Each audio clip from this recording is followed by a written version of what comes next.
Monday ఎండ ఉక్కపోత కాలు బయట పెడితే చాలు నెత్తిన నిప్పులు కురిసినట్లే సిటీలో వెదర్ పరిస్థితి ఇది 41, 42, 43 ఇలా రోజు రోజుకు పెరుగుతున్న డిగ్రీలతో జనం హడలిపోతున్నారు. రోజు పనులపై బయటకు వచ్చే జనం సిటీ బస్సుల్లో జర్నీ అంటేనే వణికిపోతున్నారు. కింద పైన చుట్టూ ఎటు చూసినా సెగలే సెగలు. ఎండ నేరుగా కొడుతూ ఉండడంతో బస్సుల్లోనే ఉడికిపోతున్నారు. మంటెక్కిస్తున్న ఎండలతో బెంబేలవుతున్నారు. జస్ట్ హైటెక్ సిటీ నుంచి జూబ్లీ చెక్ పోస్ట్ వరకు యాదగిరి అందిస్తున్న సిటీ బస్ జర్నీ ఇప్పుడు చూద్దాం. ఇక్కడ నుంచి మనం ఈ హైటెక్ సిటీ నుంచి ఈ చెక్ పోస్ట్ వైపు బస్సులు వెళ్దాము. ఇక్కడ బస్సులో ప్రయాణికులు ఎలాంటి ఇబ్బందులు ఎదుర్కొంటున్నారు, ఇంత ఎండ తీవ్రతలో డ్రైవర్లు కూడా అంటే ఆర్టీసీ డ్రైవర్లు ఎలాంటి సమస్యలు ఎదుర్కొంటారని చెప్పేసి వాళ్ళని అడిగి తెలుసుకునే ప్రయత్నం చేద్దాం. చాలా ఇబ్బంది ఉంటుంది సార్. ఇంజన్లోకి వచ్చే వేడి కూడా మాకే వస్తుంది. ఇట్లాంటి దాన్ని కూడా క్యాప్లు ఏం పెట్టరు. మాకు బయటకేసి వేడి పైకేసి వేడి మొత్తం వేడే వస్తుంది. ఎందుకంటే మన దగ్గర ఉండే 41, 42 డిగ్రీలు మన దగ్గర కనిష్ట ఉష్ణోగ్రత కంటిన్యూ అవుతుంది.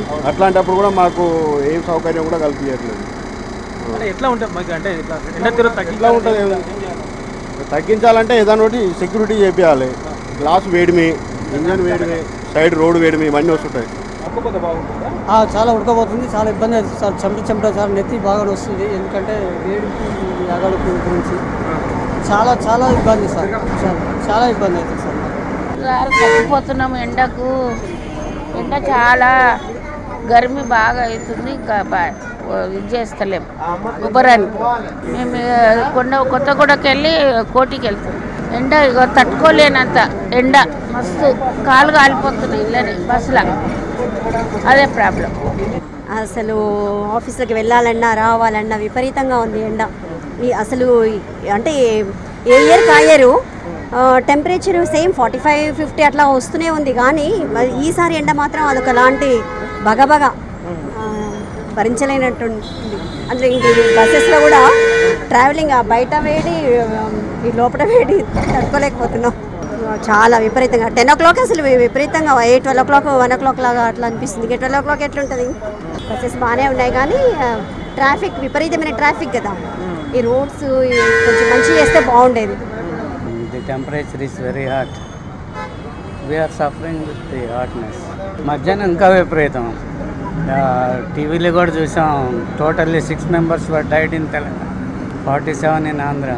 So that shows the intensity of the temperature. బస్సులలో కూడా వేడిగానే ఉంది, ఎందుకంటే హైట్ తక్కువ కదా, అందుట్లో ఐరన్ షీట్ అది ఉంటుంది. So for the old people and small kids it is very difficult to travel. AC బస్సులు వేస్తే ఇంకా బాగుంటుంది, but cost will increase. The common people cannot afford. That is the problem.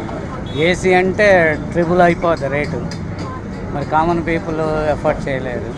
If they keep some cooler or something in the front, the passengers will get relief from the hotness.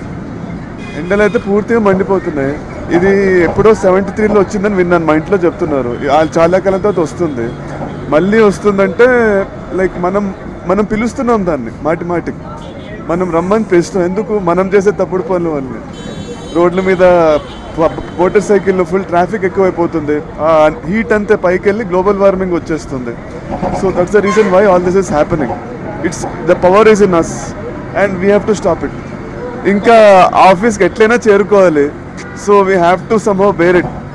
ఎట్లయినా తట్టుకొని వెళ్ళిపోవాలి ఆఫీస్కి. ఇంకా అట్లా అలవాటు అయిపోయింది మాకు. వేడి ఇంకా వేడి గాలి అంత కంప్లీట్ వేడే. ఇంకా ఇంటి బయటికి వచ్చి ఒక మంచి గాలి తీపించుకోవడం అంటే లేదు అసలు. అంతే దుమ్ము వేడి అంతే, దాని తప్ప ఇంకేం దొరకట్లేదు.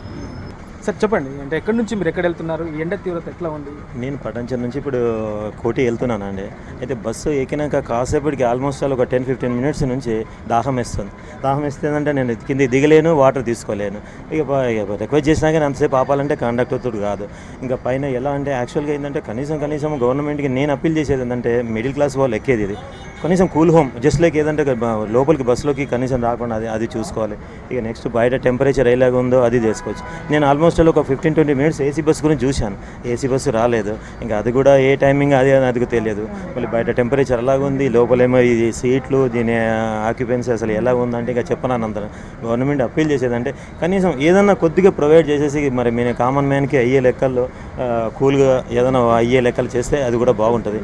ఇంకోటి ఏంటంటే నాకు ఒపీనియన్ ఏంటంటే ఇక ఫ్యూచర్లో గవర్నమెంట్ ఈ గ్రీనరీ గురించి అని ఏదైతే చెట్లు పెట్టడము దీని గురించి అవగాహన తెచ్చి ఈ టెంపరేచర్ దీని గురించి అని మళ్ళీ తర్వాత వాటర్ హార్వెస్టింగ్ దాని గురించి అని ఇవన్నీ చేసుకొని మనం ఫ్యూచర్లో ఏదైనా సరే ఇక కొద్దిగా ఈ ఇంత సమస్య మనం తెచ్చుకోవద్దని చెప్పేసి ఇక బస్సుల్లో అయితే మట్టికి మెయిన్గా కామన్ మ్యాన్ ఎక్కే లెక్కల్లో ఈ ఇబ్బంది పడకుండా టెంపరేచర్కి తగ్గట్టుగా తన పైన ఏమి చేస్తారో ఈ సీట్లు వేడి విపరీతమైన వేడి ఇంకా ఎలా ఉన్నాయంటే సీట్లు అది ఏదో అక్బర్ కాలంలో ఉన్న లెక్కల్లో ఈ సీటింగ్ కవర్స్ ఇవన్నీ ఇలా ఉన్నాయి. రిక్వెస్ట్ చేసేదంటే కొద్దిగా చేంజ్ చేస్తే బాగుంటుందని చెప్పేసి నేను అనుకుంటాను. అంటే ప్రత్యామ్నాయంగా ఏం చేస్తే బాగుంటుంది అనుకుంటున్నాను బస్సులలో వెళ్ళే ప్రయాణికుల కోసము కొంచెం ఈ తీవ్రత నుంచి తగ్గించుకోవాలంటే ఏం చేస్తే బాగుంటుంది? ఏం చేస్తే బాగుంటుందండి, ఇది ఉంది ఇప్పుడు lighting almost all sunlight direct వస్తుంది. కొద్దిగా కూలింగ్ పేపర్ ఇది వేసేస్తే దీని కూల్ పేపర్ ఇస్తే లోపలికి టెంపరేచర్ ఇలా రాకుండా ఉంటుంది. మళ్ళీ తర్వాత ఇంకోటి ఏంటంటే ఏంటి ఏదన్నా లైక్ చిన్న ఏదైనా ఈ కామన్ మ్యాన్కి కూలర్ టైప్లో ఏదైనా పెడితే బాగుంటుంది. ఏంటంటే చిన్న మినీ కూలర్లు ఈ రోజుల్లో ఆల్మోస్ట్ ఆల్ అన్ని చిన్న కూలర్లు వస్తున్నాయి. ఆ కూలర్లు కూడా ఏమైనా ప్రొవైడ్ చేస్తే బాగుంటుంది. పాపం ఆ డ్రైవర్ గారిని కూడా చూస్తున్నాను, కండక్టర్ గారిని కూడా చూస్తున్నాను. ఏ విధంగా ఉందంటే వాళ్ళది వర్ణనా తీరం అసలు వాళ్ళ ప్రాబ్లమ్ వాళ్ళది. అక్కడ ఫుల్ వేడిగా ఉంటుంది, అక్కడ లేడీస్ ఉంటారు, అక్కడ కూర్చుంటారు, వాళ్ళకి కూడా వేడి. ఈ ఇంజన్ ఈ బ్యాక్ సైడ్ ఉంటుంది ఇంజన్, మేము కూర్చోవాలంటే అసలు కూర్చోలేము. విపరీతమైన రష్. ఇంకోటి రిక్వెస్ట్ ఏంటంటే కొద్దిగా వాటర్ కూడా బస్సులో ప్రొవైడ్ చేస్తే ఏదన్నా ఇక ఎందుకంటే మేము ఆల్మోస్ట్ ఆల్ 1.5 hour జర్నీ చేస్తాం జర్నీ. మరి నీళ్ళ కోసం మేము ఎక్కడ దిగలేము కదా. కనీసం ఒక వాటర్ కొద్దిగా కూల్ హోమ్ లైఫ్లో ఆ విధంగా ఏదైనా చేస్తే బస్సులో నేను కేసీఆర్ గారిని రిక్వెస్ట్ చేసేది, ఆ రవాణా శాఖ మంత్రిని రిక్వెస్ట్ చేసేది కొద్దిగా వాటర్ ఏమైనా సరే బస్సులో ఒక్క గ్లాస్ వాటర్. ఎందుకంటే ఆ గ్లాస్ వాటర్ గురించి బస్సు ఆపలేను, ఏం చేయలేము. అది చేస్తే బాగుంటుందని, ఎందుకంటే ఒక చిన్న 20 లీటర్స్ 25 లీటర్స్ అలా పెడితే చాలా బాగుంటుందని రిక్వెస్ట్ చేస్తున్నాను సార్. ఇది పరిస్థితులు చూసుకున్నట్లయితే ఈ ఎండ తీవ్రత ఉక్కపోత అనేది ఎవరిని కూడా వదలట్లేదని చెప్పొచ్చు. ఎక్కడ వెళ్ళాలన్నా కానీ తీవ్ర అవస్థలు ఎదుర్కొంటున్నారు. ఇక మనము ఈ బస్సు ఎక్కి ఇక్కడ ఉన్నటువంటి ప్రయాణికుల ఇబ్బందులు అడిగి తెలుసుకునే ప్రయత్నంలోనే మనం ఒక దాదాపు 10 నిమిషాలు అవుతుంది ఈ బస్సు ఎక్కి. అంతలోనే మొత్తం చెమటలు ఎక్కడెక్కడ కారిపోతున్నాయి. పెద్ద ఉక్కపోత అనేది చాలా కనబడుతుంది. ఇక ప్రయాణికులందరూ కూడా వాళ్ళు కోరేది అంటే ఈ సమ్మర్లలో కనీసం ఈ ప్రత్యామ్నాయ మార్గాలు ఏర్పాటు చేస్తే బాగుంటుంది అనే అభిప్రాయాలు వ్యక్తపరుస్తున్నారు. ఇక ప్రయాణికులను పక్కన పెడితే ఇక ఉదయం నుంచి సాయంత్రం వరకు బస్సు నడిపే ఆర్టీసీ డ్రైవరు, అదేవిధంగా దీంట్లో టికెట్ ఇచ్చే ఆర్టీసీ కండక్టర్ వీళ్ళు మాత్రం తీవ్ర ఇబ్బందులు ఎదుర్కొంటున్నారు. ప్రత్యామ్నాయంగా కొంచెం కూలర్ లాంటివి అంటే కూలింగ్ ఉండే విధంగా బస్సుల్లో ఏర్పాటు చేస్తే బాగుంటుందని చెప్పేసి ఇక్కడ ప్రయాణికులు అభిప్రాయపడుతున్నారు. కెమెరా పర్సన్ మిథున్తో యాదగిరి, V6 న్యూస్, హైదరాబాద్.